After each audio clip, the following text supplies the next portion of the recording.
C, and the discrete group such that the quotient is complex. And now the yeah, maybe this one I'm going to give right now. I'm not sure. So now the fourth condition, now if this is one, is that X is isomorphic to T over G, where T is a complex torus, and G is a finite group which acts on T by free holomorphic automorphisms. G is finite. Was it the one you were going? Oh, C1, C2 equals 0. We have a compact Kahler manifold with first term plus is 0. This also equal. First term plus is 0? First term. Ah, C1, C2. okay, yeah, thank you. It's nice. So this is going to be, let me numerate this. It's going to be 1, 2, 3, 4, and the fifth proposed by Misha is that C1 of X equals C2 of X equals 0. So, what assumption about this is free and holomorphic. everywhere? G acts on T by, yeah, so let's find a group which acts on complex torus freely. So I'll give you several examples in a minute, but in the end of the day, you can think about X as this such kind of smooth quotients of complex story. Right, so this may be the most other geometric way to formulate this, and one of the most convenient. So let me give you... Why is, I mean, there is a stability. Why 5 is equal? Yeah. Because it's columnial by C1 of X equals 0. It's a theorem of Bogomolov. So you don't Because the position, yes. And then you use the Bogomolov, another Bogomolov theorem, which is an equality, which implies flatness from C2 equals 0. you don't need stability. Stability is a posteriori true by from Calabi-Yau. It's not true. Yeah, so maybe before I pass to examples, maybe let me give you. So all this more or less straightforward, the equivalence, except maybe from 3 to 4, and but this follows from known Lieberbach theorem. So theorem, which is proved by Lieberbach, I think like 1911 or something like this. Well, so many years ago, I don't know. It says that if gamma is a crystallographic group, so it acts by isometries on Rn, and this is a group which acts by isometries in Euclidean space.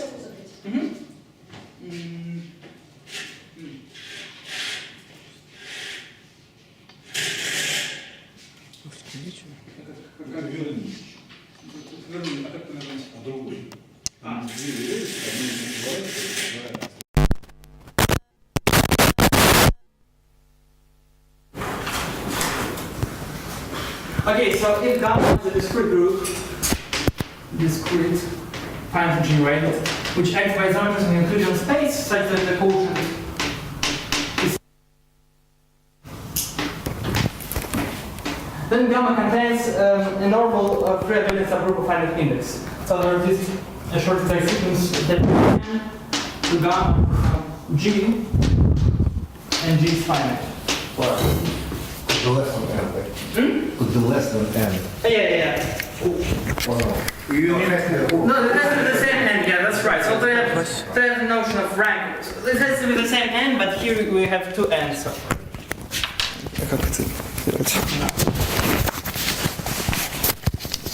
Yes, I think it's stronger because it's also about orbitals.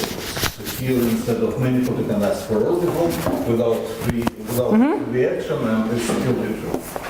But it is, if I ask for smoothness, right? If I work with manifolds, and so it is a theorem about Euclidean space, but in complex category I have the same. But you just also put a condition that your group acts by complex isometries, complex analytic isometries, and this gives you equivalence between number 3 and number 4, because you think of so you think about the quotient of the complex vector space by this lattice as a torus, and this is your group G. So now let me give you several examples. I'm sorry, what does theorem say? So it says that if gamma is a group, what's called crystallographic group, so there's a discrete group which acts by isometries on Rn such that the quotient is compact, then there exists the following short exact sequence. so examples. Well, the first example, maybe the most trivial, is when G is a subgroup of T. So T over G is again a torus. So all tori are of course flat Kahler. Maybe the first non-trivial example is the following. Let me take two tori, T1 and T2, and choose tau an element inside two torsion of one of these. So now I have the following involution acting on them, which sends x, y to x plus tau minus y. And the action is free, and the quotient is also flat Kahler manifold. And in fact, so first of all, so several comments. So first of all, if the dimension, both of these tori are elliptic curves, then we'll get what is called the elliptic surface. And in general, we get some generalizations of the elliptic surfaces. They're projective. Yeah, they're projective. They're projective because elliptic curves are projective. That's right. And of course, we have very stupid. We can generalize this construction. Say if you have torus which admits an automorphism of order d, then we can multiply it by some other torus and take quotient by z over g, which in the same way, so x here by element of d torsion and x here by this automorphism. This is what's called, I think, Banniere de Frankis varieties. But of course, all of them are not very interesting, because if we start with an algebraic tori with a billion varieties, then we get something projective, and we start with non-algebraic tori, then we get something non-projective. But in all these cases, we can see that. If you take all your varieties are going to be portions of tori by final groups. Yes. So if you start with an algebraic torus, then you get an algebraic quotient. Yes. Non-algebraic. Yes, that's true. So we can think about this as a question about automorphism of complex story. So are there any restrictions on the automorphism of complex story which are non-algebraic? And of course you can say no, because you can take any automorphism of any algebraic torus and multiply it by something non-algebraic, and we're done. But all of these examples, they're in some sense non-interesting, because we have a non-torus, we have a subtorus on which our group acts topologically trivially, and it splits. So let me formulate it a bit more precisely. Of course, the cohomology of our x, the algebraic cohomology of our x, is just the G invariance of cohomology of T, which is the same as the G invariance of Grassmann algebra of the first cohomology of T. So I have the action of G on the first cohomology, which sufficiently determines the whole cohomology algebra of X, and more or less the whole topology of X, up to some torsion maybe. Okay, so we can say that in all these examples we see that we have H1 of X is non-zero, which is equivalent to say that this representation, which determines how the topology, has non-trivial invariance. Right? So we can say that the interesting examples are when first Betti number is 0. So that means that the action of the torus is sufficiently topologically non-trivial. And now it turns out that it is not so easy to construct such examples, but it was done. So maybe I'll give you several references. Maybe a related question. Let's ignore this condition about B1. Start with a torus of algebraic dimension 0. Yes. It doesn't necessarily, and take some group which is not just she's but something. Yes. It doesn't necessarily imply B1 equals 0, right? Yes. Well, you can always take some group. I mean, you can always act just by translations. Or maybe I didn't understand your question. No, maybe, yeah, I understand this. Okay, so there is a paper of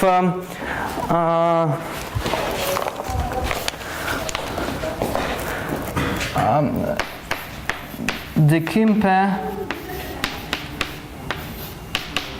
Havenda, and Szczepański. Szczepański, yeah.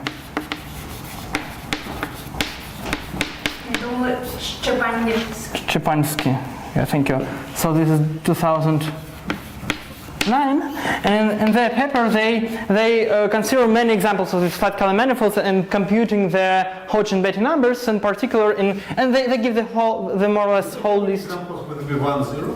Yeah, so in dimension 3. So there are no examples in dimension 2 because all the examples in dimension 2 are either tori or B-elliptic surfaces. But in dimension 3,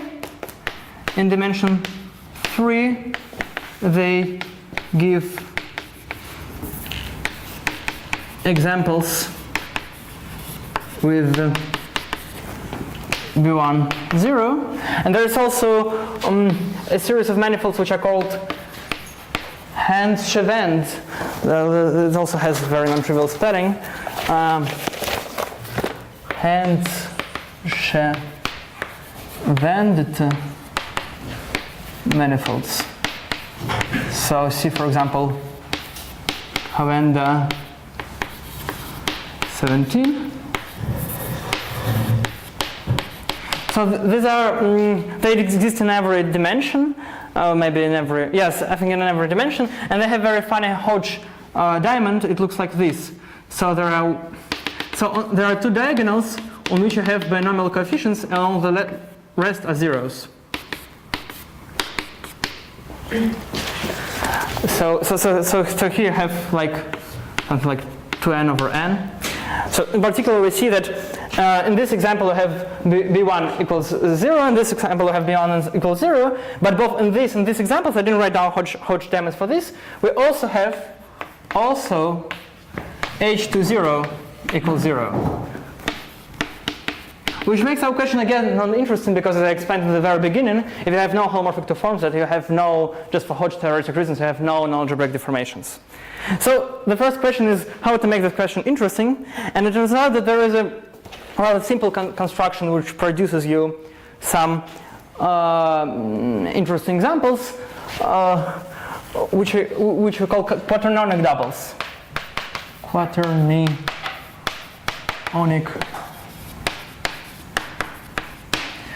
So for the first time it appears in paper of Mishin and Soldatenkov, but I think lately I also found something similar in other papers, but they just not so explicitly.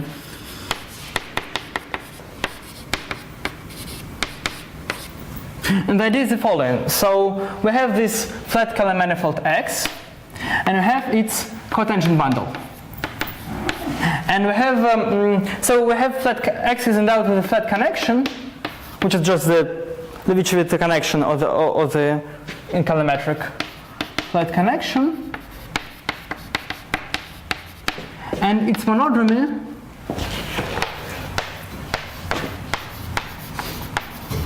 representation preserves the lattice.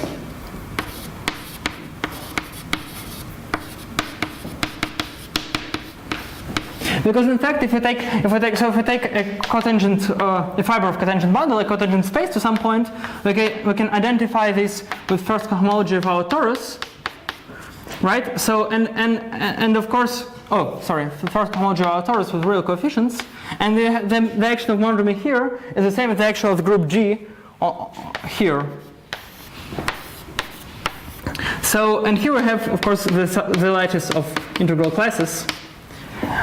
Therefore, so we have the following picture. We have this flat manifold with flat connection, and we have a certain lattice which is preserved by this connection.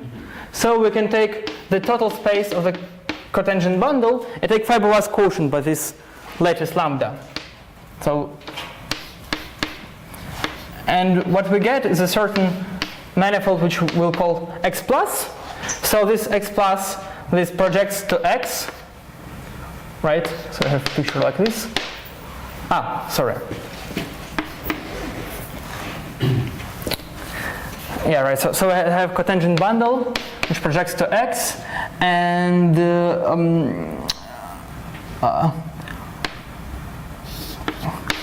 here this cotangent bundle over lambda, which is X plus, This also projects to X. The fibers are tori because each fiber is just quotient of a cotangent space by a lattice.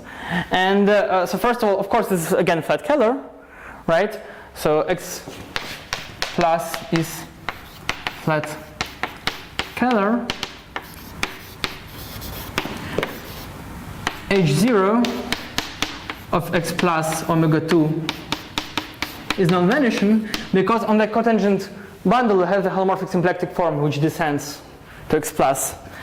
And then I claim that the first Betti number of X plus is twice first Betti number for X. And the reason for that is that if we think about our X again as a quotient of torus, so how do we define this X plus? What is this X plus in these terms? This is the same as torus times its Picard variety, which is of course the same as dual torus, but the action of G here is the action on the Picard functor, but this I means that G, for example, X by group automorphisms here, over the diagonal action of G.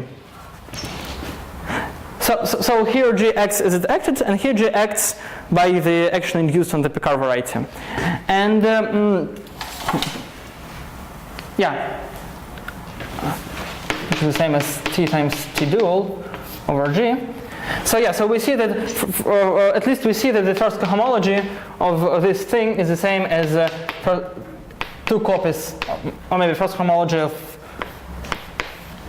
TR plus dual as a G module.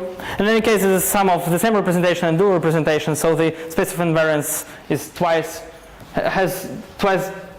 the dimensional space of invariance is twice bigger. So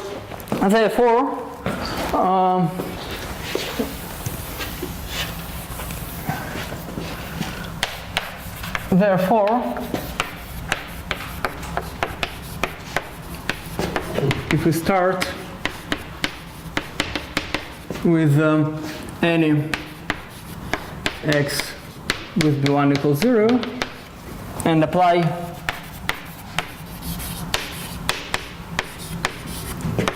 X plus construction, we'll get nice examples. So examples for which it is interesting to ask if there exist some non-algebraic deformations. Okay.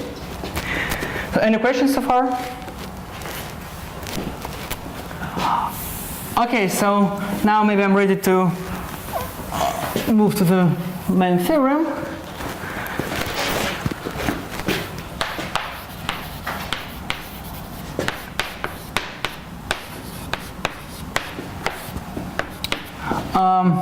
That XB flat Kahler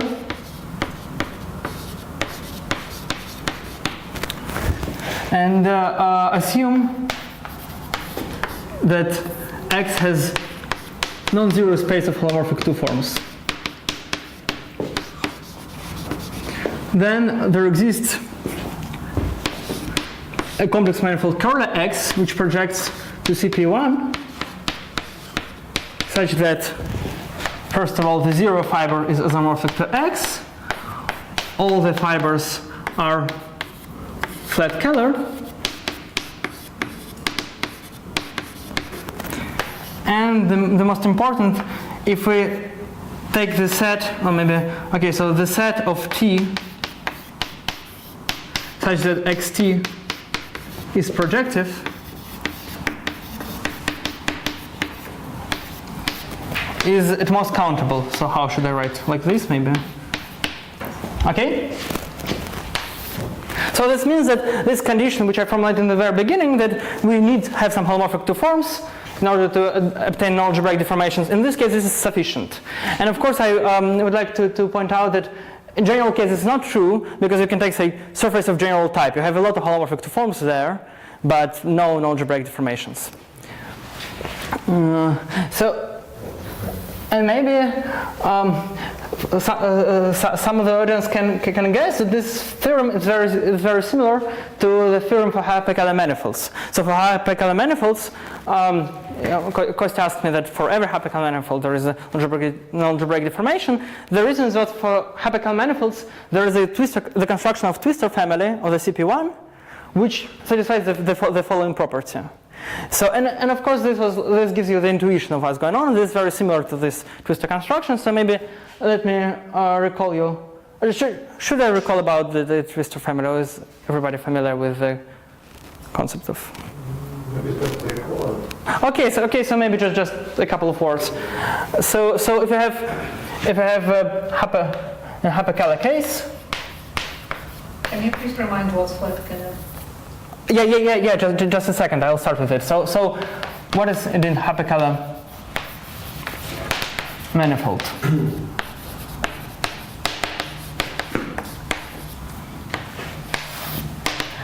So you have an action of the quaternionic algebra on the tangent bundle, and if you have this part of that, and if you have in quaternionic algebra, you have a lot of elements which behave themselves as complex structures. So for every q in the quaternions which has unit norm and the q square is -1, you obtain a complex structure operator on Tx, and you require that. You need to mention, you don't need the norm is 1.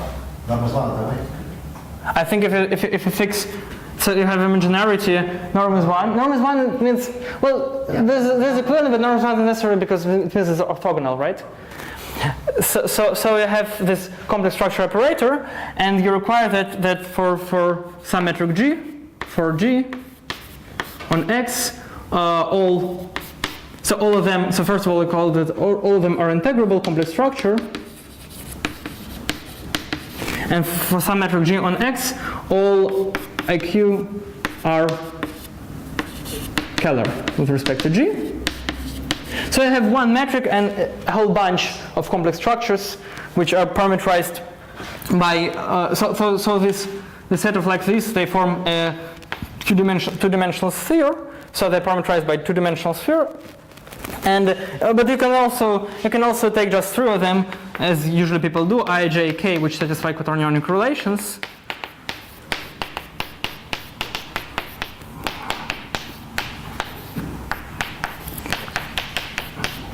And of course, all the rest are generated by those. So this quaternionic algebra is algebra generated by those, and then you recover this two-dimensional sphere by this condition. And but you also have the algebra geometric version. So what is the more algebra geometric definition is that X. In fact, they are just holomorphically symplectic varieties. So if you have X and say Kahler, compact Kahler or projective, and sigma is a holomorphic to form which is symplectic and generates this space h2 0 of X is C times sigma. Then, in fact, this is more or less equivalent. So well, there's hard theorem like Calabi-Yau and so on, but from such kind of data, you always have this kind of structure on the same underlying C-infinity manifold, and vice versa. More or less is also true. So yeah, but the idea is that we have this. Now we have this bunch of complex structures parameterized by C2, and we can fix isomorphism with C2 of CP1. So and we want to look on all of them simultaneously. So we have the following manifold twistor space of X, which is X. So if X is hyperkahler,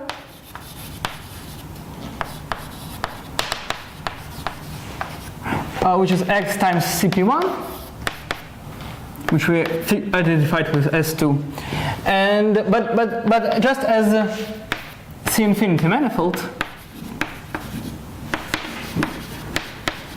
and as a complex manifold is different. So the complex structure at point xq is given as a direct sum of the corresponding complex structure IQ plus the standard complex structure on CP1. Right, so this is not straightforward, but you can check that this is integrable complex structure. And you get a complex manifold twistor space of X, which is fiber to the CP1 holomorphically, and all the fibers are hyperkahler manifolds, but with different complex structures. So which correspond to different choices of a point Q here. So we want to somehow do the similar thing here, but the problem is that we only assume that they have some holomorphic to form. We didn't know that it is symplectic. If it is symplectic, as it was, for example, in examples with quaternionic doubles, then we can do some kind of similar theory. And now the idea is to reduce everything to the case when it's symplectic. So we have eta. Maybe any questions about this hyperkahler part of the story? No? So this is just only motivation. If you're not very familiar with that, you can skip it. Yeah. What is the morphism from this one? It's just the action. What action? So I mean, maybe this is too fancy way to say this. Usually if you have complex structure, then defines you the action of complex numbers on the tangent model. This is like the same. Yeah, but then we have so now we have like three complex structures which together define. So each of them defines an action of C, but altogether define the action of quaternion. So this is the fancy way to say that they have three complex structures which satisfy quaternionic relations. Yes, I believe in this part because we have three operator и жилинка. But what is вот это наверху, что это, короче, вот я понимаю нижнюю часть, то есть как бы у нас есть три оператора, и и К, которые как раз наша комплексная структура, ну, такая гибкая. Да. Вот, а вот наверху вот это, что происходит? То, что они показали, линейная комбинация. Да, просто линейная комбинация. Ну, имеется в виду, что во-первых, можно взять любую линейную, там, любую комбинацию А плюс БИ плюс G плюс ДК, получить кватернион. Просто я не понимаю, то есть как у нас будет действовать кватернионы на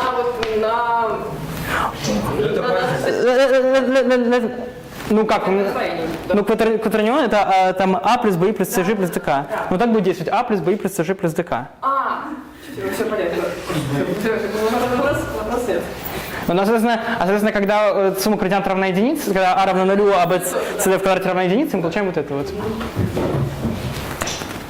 Yeah. Is it important that the base is compact of the different bits? I mean, what I constructed is such a family, but of course you can restrict on a disk, or you can make some base change. I don't know. Just this like explicit curve. Yeah, this is explicit curve, but first of all, this is what is done, and the second thing is that it gives you already some. Okay, so at least for people from hyperkahler geometry, it gives you some association, some like rings the bell. It rings the bell. In order to conclude that there is a point which is not algebraic, you have to somehow extend it to the small piece. And that's kind of non-trivial. Yeah. Convergent which is non-trivial. And here it's given for free by Calabi-Yau.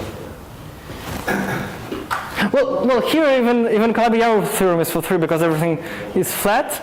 I don't know for Hilbert-Riemann correspondence. Okay, so maybe let me come back to the main settings. So we have X is again flat Kahler. Yeah, I couldn't find what. Can you just tell what does it mean? Flat Kahler? So I defined it before. So this means that it just has flat Kahler. It's compact, smooth, and has flat calorimetric with vanishing curvature. But it is equivalent to the condition that it is quotient of complex torus by a free group which acts freely. So just free quotient of a torus. So eta is a holomorphic to form. And let us consider the kernel of eta. Let it be K. So this is a subsheaf inside the tangent sheaf, but I claim that in fact this is a subbundle. And well, of course it's closed by eta is closed, so this is holomorphic, smooth holomorphic foliation. Holomorphic.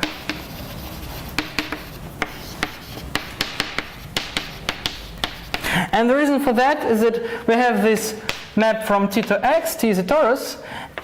Let it be pi. Here we have eta. Here we have the pullback of eta, which is holomorphic form of the torus, and each holomorphic term of the torus is homogeneous. So kernel of pi star eta is of constant rank inside the tangent bundle of a torus, is of constant rank. Hence the subbundle of this map is etal. So, and pi is etal. So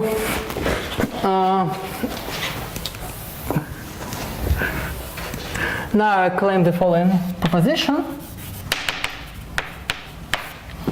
There exists a subbundle phi inside f inside Tx, which is again in fact a holomorphic relation.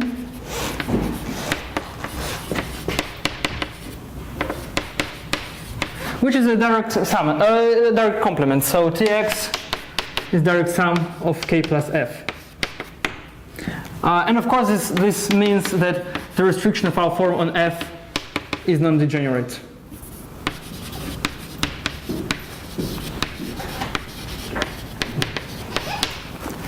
And the proof is given more or less the same way. So we lift everything to T, we find this on the level of torus, then we check that our construction is G equivalent, and we descend this to X. And so you can say this in the following terms. So I have this H1, the first homology of T with the real coefficients, which is the same as the tangent space to 0. Here we have action of G, and the zero fiber of the pullback of this foliation K inside this space is a G invariant subspace. Because our form is G invariant, it came from X, so this G invariant subspace. We can find a complement, a G invariant complement over reals, because the group is finite, which decomposes of the tangent space to 0, which is the first homology, is k plus some f. This gives, so now any subspace in the tangent space to the origin of the torus gives you a holomorphic foliation. This gives a foliation on T, which is G invariant, hence descends to X. So we're almost now hyperkahler situation, because so far we have decomposition of the tangent bundle of X into two subbundles, which one of them just our form is just 0, so it is not interesting for us. Any questions? No? Okay. And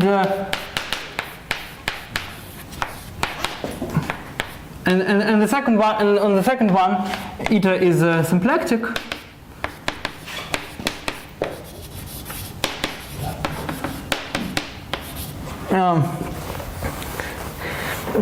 And now we want to construct this kind of data, or this hyperhermitian structure, maybe, or quaternionic structure on F without just changing everything on K. So lemma,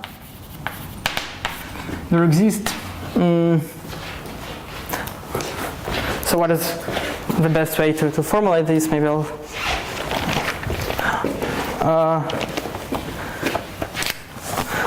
Okay, so there exists the following thing. An action of quaternionic algebra on F, and Hermitian metric H on F, H metric on F, such that the following holds. So first of all, for each Q inside H of a form like this, we get a complex structure IQ which acts on C, on F. So all of them, H is, all of them are integrable, or maybe let be JQ. Are integrable and Kahler with respect to this metric. And for each such complex structure on this foliation, we get big complex structure IQ, which is our initial complex structure restricted on K, plus JQ. So this is a complex structure on X, integrable Kahler with respect to metric, initial flat metric restricted to K plus our H. Yeah, and maybe I didn't say that also we have the property that this metric is flat.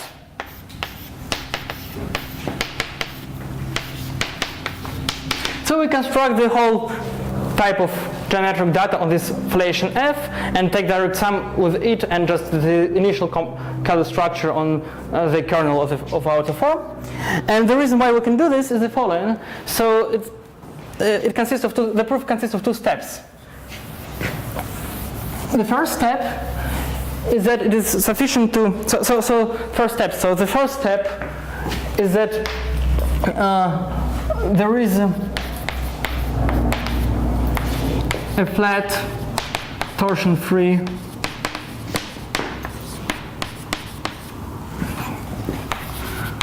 connection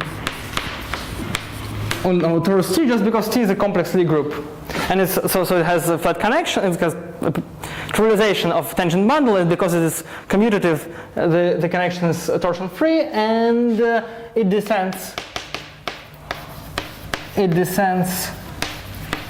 to X, and on X it has monodromy. This monodromy action of X is G.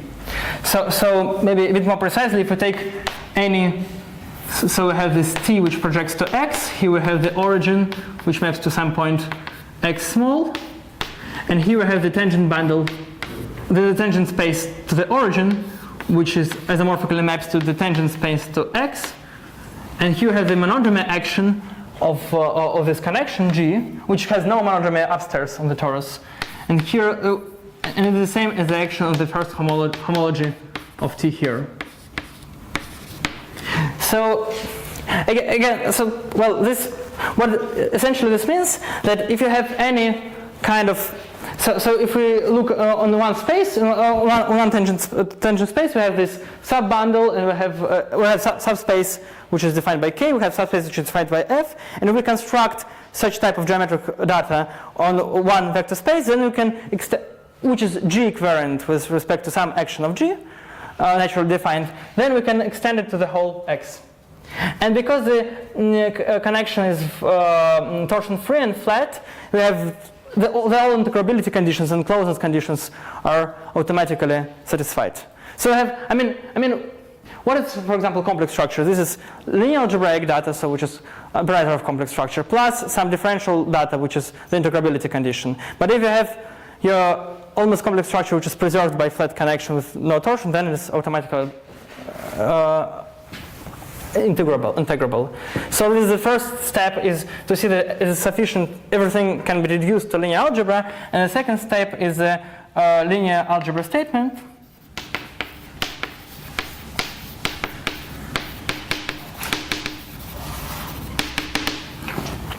which is if you have V real vector space with a complex structure operator, vector space with complex structure, and you have eta. So this is 2-0 form on VE, so this is complex linear symplectic to form.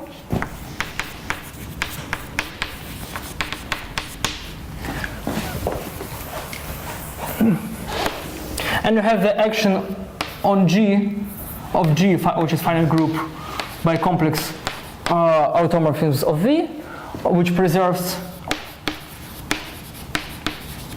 eta, then there exists H metric on V and operators G and K acting on V such that so I, J, K generate the quaternionic algebra. All of them are H Hermitian, and H and this J and K are preserved by this action of G. And maybe I'm not going to spend time on proving such kind of algebraic statement. So this is standard linear algebra of how you go from complex symplectic structure to this hyper-Hermitian quaternionic structure, but also equivariant with respect to an action of finite group. So this is not really very hard. Any questions? Okay, so as a result, we obtain this family of as a result, obtain this family of complex structures IQ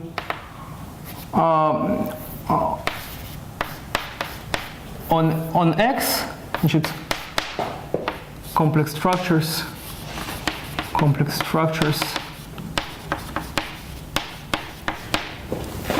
where Q lives in CP1, and all of them, so all of them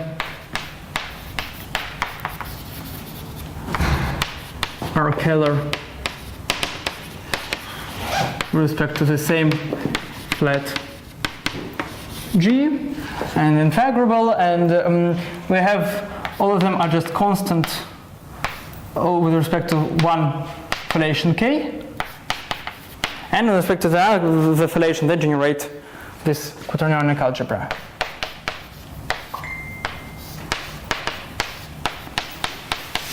And of course, this again defines as a map. This partial twistor, manifold, and this F part. So this is a manifold X which projects to CP1 with complex structure here as JK plus standard maybe IK, right?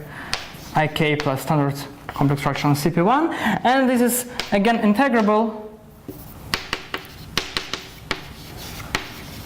simply because locally this is the same as the product of complex vector space and twistor space of a quaternionic space of the vector space, right? Because locally this is isomorphic to C to the R times twistor space of H to some L. Okay, so now what is rest is to prove the theorem. So we've constructed the family, and now we want to prove that there are only countably many points which are algebraic. And for this we need to study. So the idea is to prove that there are only finitely many points for which there are rational ample classes.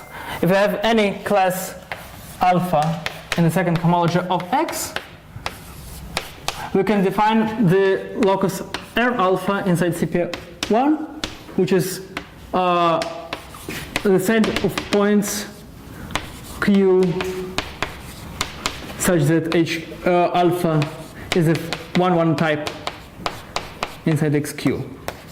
These are just not what is called not a Lefschetz lossy, right? And of course they are algebraic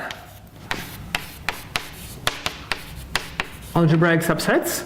Therefore, we have the following dichotomy: either R alpha is finite, or R alpha is a whole CP1. So now we want to prove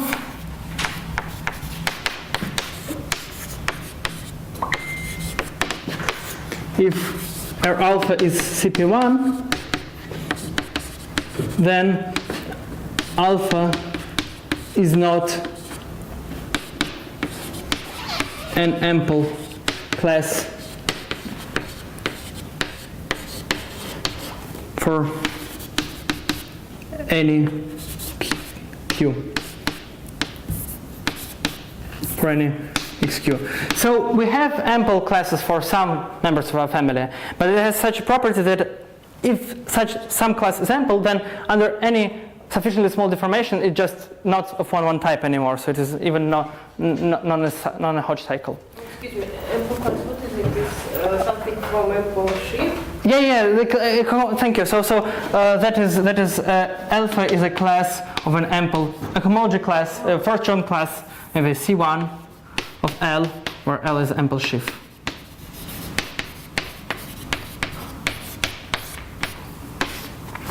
Okay, so how do we prove this? Assume that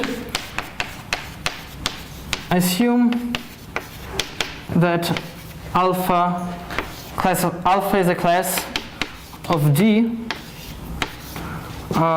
where D is a inside X, say X0, this doesn't matter, is a hypersurface, smooth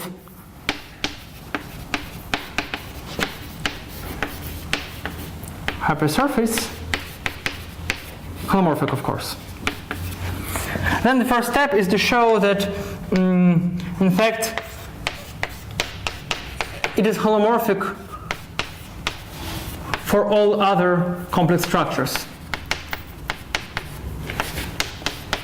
So this is like the homological version of the same statement, which says that the class remains of one type. Now I claim that there exists a hypersurface, or in fact any hypersurface remains, a geometric version remains analytic for every complex structure.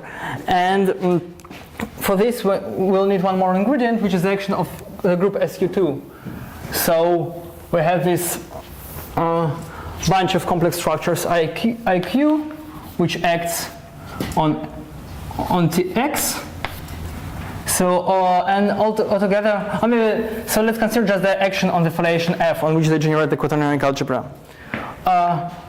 So what is the Lie group which is generated by these operators? The smallest Lie group which contains all these operators.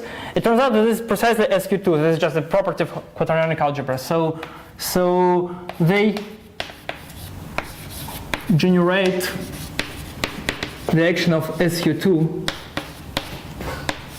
on the tangent bundle of X, which extends to action on the RAM complex of X. And now I claim that and of course this action is orthogonal with respect to our metric. Now I claim that this action descends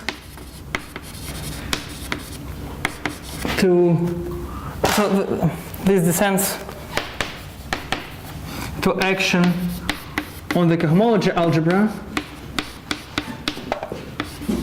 by algebra automorphisms.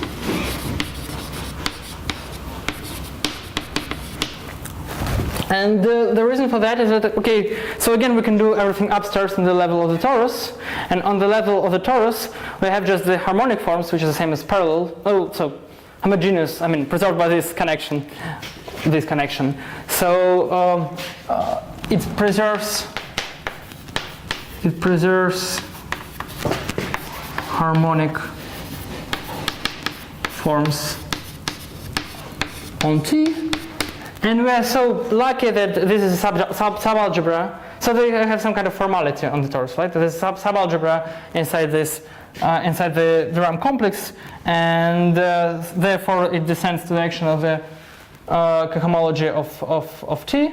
And now if we want to pass by to X, we just take the G invariance. So harmonic forms on T and G algebra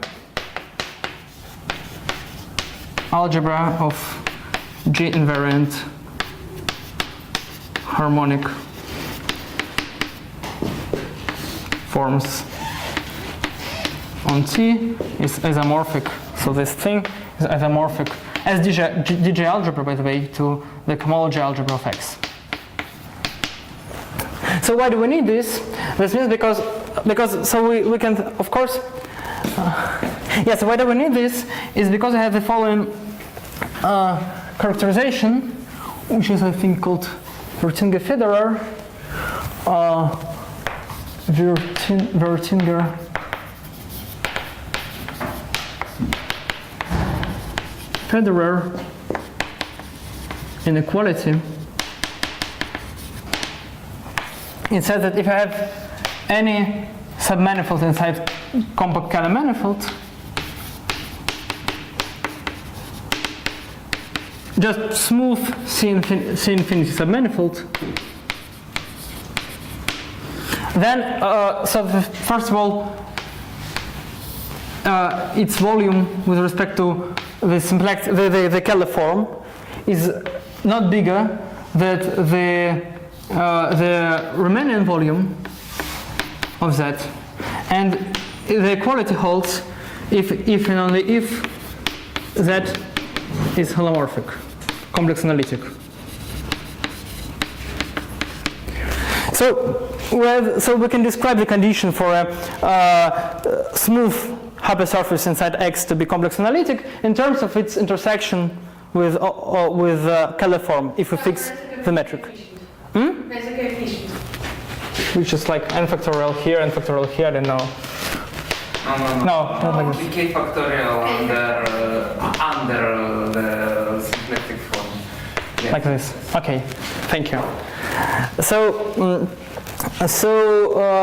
now we have this. Now we have this D, which is holomorphic hypersurface in one complex structure, and we see that, and we for each Q, we have Kahler form omega Q, which corresponds to this complex structure IQ. Yeah, because the metric remains the same. We have the same metric for all these complex structures, and of course SU2 acts transitively on the set of these Kahler forms, just by construction, because so we have on the other hand this class alpha, we know that it is of 1-1 type in each complex structure, which means that it's preserved by the one parameter subgroup generated by this complex operator IQ. But if it preserved by all these one parameter subgroups, this is preserved by SU2, by the whole SU2. On the other hand, alpha is SU2 invariant. Hence, this product of alpha and omega Q to the power n minus 1, which is just the integral over D. Integral over D, the volume of the D with this symplectic structure is so that, let me write like this, so the derivative by Q is 0. It doesn't depend on Q. Because this part is SU2 invariant, the pairing is SU2 invariant, and all of these are differs by the action of SU2. So we've proved that there is a if there is some class which remains of 1-on type, for all our complex structures, then we take n. It is a class of effective divisor. Then this divisor remains complex analytic in all complex structures. And now we have the following picture. We have our tangent bundle Tx. Here we have the sum bundle F, say F, on which our form is non-degenerate. Here we have K, which is the kernel of the form, and we have D, which is, or maybe the affiliations, right? So this is X, there's affiliations like this, and here we have G, which is our divisor. And if we look at the tangent bundle to D, and at any point, so this its intersection, it remains complex. It remains a complex vector subspace in all these complex structures.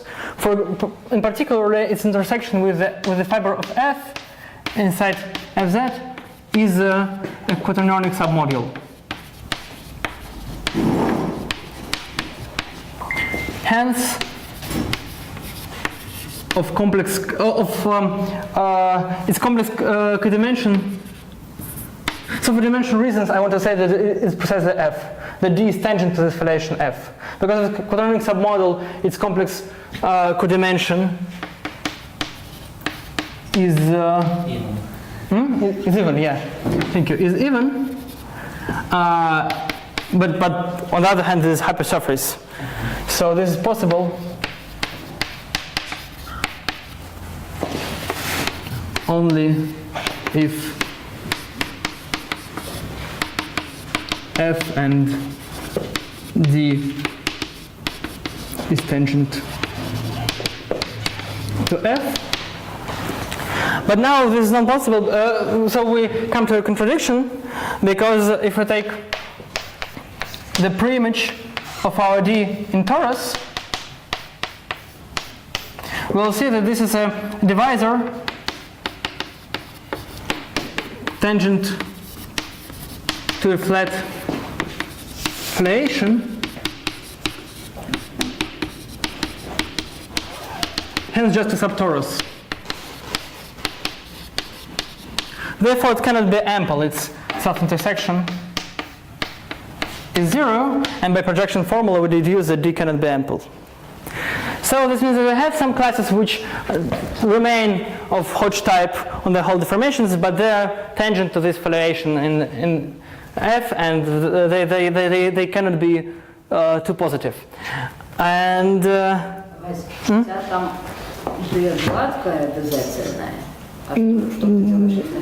ну нет, в смысле я доказываю, что оно почти в каждой точке, во всех точках. Ну, если оно в каждой гладкой точке касательно, то все равно уже непонятно, что не может быть. Ну это не важно. Ну или там по Лембертини выбираю гладкое. Ну хорошо, нет, ну просто вот ты тут ничем таким не пользуешься, что только для гладкого. Да нет, конечно. Ну просто, ну у меня такой аргумент с касательными пространствами. Okay, so now I have some more time, right? I don't know when should I. Okay, so maybe just or time to break. So maybe just the very. I mean, yeah, concluding remarks. So the point is that I've already given talk on this on our algebraic geometry seminar. So I wanted to give something new for people who was there, and something new is the following. So what can we do in general situation? We have this if we have any X compact Kahler manifold, and you have any holomorphic to form, we want to ask when does it define an algebraic deformation? And we can think about this form as a map from tangent bundle to cotangent bundle, and let me denote by the same letter sigma the map from first homology of tangent bundle to the first homology of cotangent bundle. So this is a space tangent to deformations, and these are just 1-1 classes. So now we have a product from h1 of tx times h11 to h2 of xo, which is you can think about it as a Kahler-Spencer map or something. So if you here have a class xi and here have a divisor d, then xi times d is abstraction. So this is non-equal 0 if and only if d does not remain of 1-1 type under deformation tangent to xi, under xi. So under any deformation which is tangent to xi, this is true. But on the other hand, we have this sigma which transfers our cocycles in tangent bundle to h11. So here we have sigma times identity to h11 times h11. And here we have just the product in cohomology, h22 of x. And here we have the natural map, which is also induced by sigma, right? So here we have sigma of psi times d, and we want this to be non-zero. To this product sigma of psi times d will be non-zero for every d ample divisor.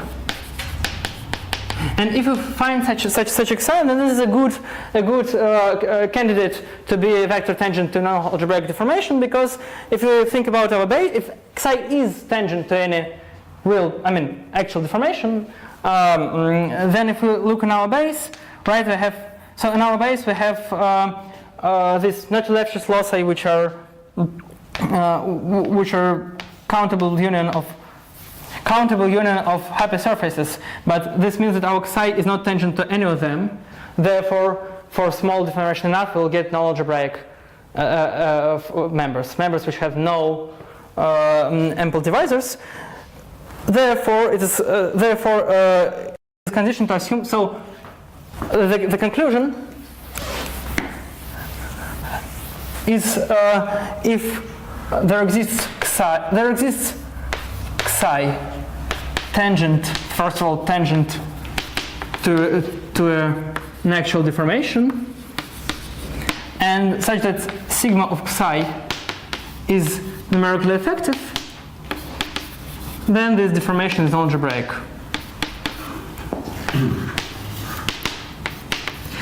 So what happens in the classical examples of hyperkahler manifolds with twistor lines is that their sigma is isomorphism, and we take just psi, which corresponds to a Kahler form.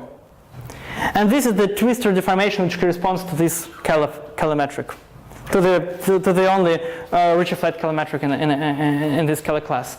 And in this example with flat Kahler manifolds, we don't have, it is not isomorphism, but we have this positive Hermitian form in one direction, which we also represent as a sigma of psi for some psi and construct this deformation. So this is like general strategy how to construct such things, but of course, first of all, it's not clear how to verify this, and the second thing, which is much more serious, is that you don't know when you have some unobstructedness.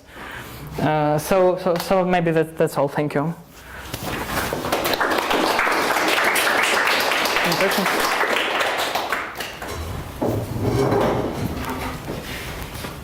Greetings.